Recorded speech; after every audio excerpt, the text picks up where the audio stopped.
Parliament सरमाई इजलास का आज 6वां दिन, हंगामा जारी रहने का इम्कान।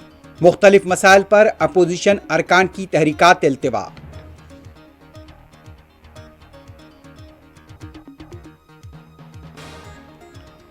जम्मू कश्मीर के डेचिगाम में इनकाउंटर, एक अस्करियत पसंद हलाक, इलाके में तलाशी मुहिम जारी।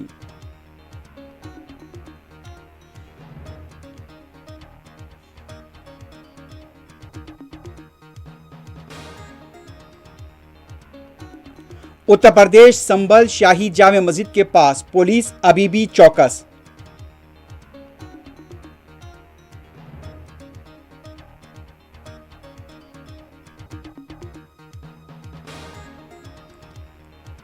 पंजाब के साबिक वज़ीर आला सुखबीर बादल और साबिक वज़ीर धिंसा गोल्डन टेम्पल में सजा का करेंगे आज सामना।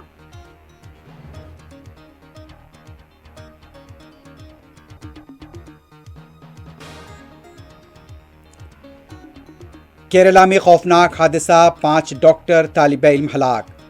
तमिलनाडु में चट्टान का जुज़वी हिस्सा गिरने से 7 अफराद की मौत।